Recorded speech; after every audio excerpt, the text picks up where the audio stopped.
Assalamualaikum warahmatullahi wabarakatuh. Perkenalkan, kami dari kelompok 4 kelas C. Saya Dunita Nurul Aini dengan NIM 057. Saya Arvina dengan ujung NIM 028. Saya Rasti Kusayanti dengan ujung NIM 065. Saya Sinta Amelia dengan ujung NIM 032. Di sini kami akan menampilkan proses pembuatan asam cuka dari jeruk nipis.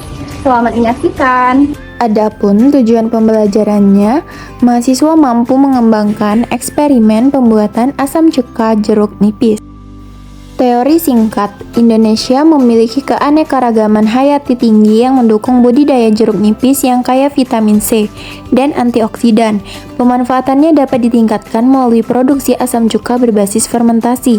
Proses ini melibatkan 2 tahap, yaitu fermentasi alkohol oleh ragi dan fermentasi asam asetat oleh bakteri. Faktor seperti gula, pH, suhu, dan oksigen memengaruhi hasil.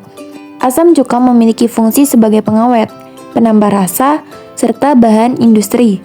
Kandungan senyawa seperti asam asetat, sitrat, dan tartarat memberikan manfaat kesehatan dan stabilitas produk. Pengolahan ini meningkatkan nilai ekonomi, memperpanjang daya simpan, serta membuka peluang usaha berbasis sumber daya lokal yang berkelanjutan dan menguntungkan bagi masyarakat luas secara signifikan serta mendukung ketahanan pangan nasional. Alat dan bahan yang digunakan untuk alatnya timbangan, pisau, talenan, blender, wadah fermentasi atau botol kaca atau toples, serbet atau kain bersih, gelas ukur, sendok, corong, dan juga botol kemasan. Untuk bahan yang digunakan, jeruk nipis kurang lebih 1 kg, gula 25 gram, air hangat 25 ml, asam cuka 10 ml, dan ragi Saccharomyces cerevisiae 10 gram, dan juga koran. Berikut adalah prosedur percobaan dari pembuatan asam cuka. Langkah pertama, cuci jeruk nipis yang akan digunakan hingga bersih. Lalu, hitung bobot jeruk nipis yang telah dicuci sebesar 1 kg dan potong menjadi bagian-bagian kecil untuk mempermudah proses selanjutnya. Langkah selanjutnya, haluskan menggunakan blender. Kemudian, setelah halus, saring menggunakan serbet atau kain putih dan ambil sari buah jeruk nipis. Langkah selanjutnya, tambahkan 25 gram gula yang telah dilarutkan dengan 25 ml air hangat. Kemudian, tambahkan 10 ml asam cuka dan 10 gram ragi Saccharomyces cerevisiae. Kemudian, tutup wadah fermentasi selama 15 hari dan lapisi dengan koran hingga tertutup rapi dan juga kedap udara.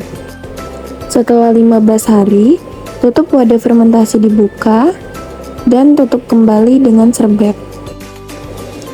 Langkah selanjutnya, lanjutkan proses fermentasi selama 7 hari, lalu saring cuka jeruk nipis dan lakukan pemeriksaan asam cuka jeruk nipis secara berkala menggunakan kertas pH. Kemudian, melakukan pengemasan cuka dalam botol kemasan. Berikut adalah data hasil pengamatan dari praktikum pembuatan asam cuka. Didapatkan pada hasil akhir, hasil penyaringan didapat 454 ml dengan warna kuning muda, dan didapat pH 3 dengan aroma tajam, asam cuka, dan aroma segar jeruk nipis. Pembahasan singkat. Proses pembuatan asam cuka dari jeruk nipis berlangsung melalui 2 tahap fermentasi yang saling berkaitan, yaitu fermentasi alkohol dan fermentasi asam asetat. Pada tahap pertama, ragi berperan mengubah gula menjadi etanol dalam kondisi anaerob. Keberhasilan tahap ini sangat dipengaruhi oleh ketersediaan gula, suhu, dan pH lingkungan. Selanjutnya, tahap kedua dilakukan oleh bakteri yang mengoksidasi etanol menjadi asam asetat dalam kondisi aerob.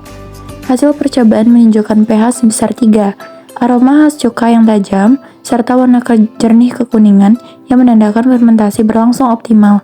Dengan demikian, proses ini menunjukkan bahwa jeruk nipis berpotensi sebagai bahan baku alami dalam produksi asam cuka yang cukup efektif dan bernilai guna. Berikut adalah mekanisme reaksinya. Yang pertama, fermentasi alkohol oleh ragi Saccharomyces cerevisiae. Untuk mekanismenya, glukosa diubah menjadi etanol dan karbon dioksida dalam kondisi anaerob. Reaksi ini menghasilkan energi yang digunakan oleh ragi untuk pertumbuhan. Reaksi yang kedua, fermentasi asam asetat oleh bakteri Acetobacter aceti. Reaksinya, etanol yang terbentuk kemudian dioksidasi menjadi asam asetat dalam kondisi aerob. Reaksi ini membutuhkan oksigen sebagai akseptor elektron. Kesimpulannya, jeruk nipis dapat dimanfaatkan sebagai bahan baku pembuatan asam cuka melalui fermentasi 2 tahap, yaitu fermentasi alkohol dan juga asam asetat. Penambahan gula dan ragi Saccharomyces cerevisiae membantu meningkatkan produksi etanol sebagai substrat awal. Fermentasi selama 22 hari menghasilkan cuka dengan pH 3, aroma tajam, dan warna kuning muda. Volume akhir 454 ml menunjukkan adanya kehilangan selama proses serta rendahnya kandungan gula alami. Secara keseluruhan, proses ini berhasil, namun masih diperlukan optimal kondisi sekitar. Baiklah, sekian video dari kami. Semoga bermanfaat. Kami akhiri. Wassalamualaikum Assalamualaikum warahmatullahi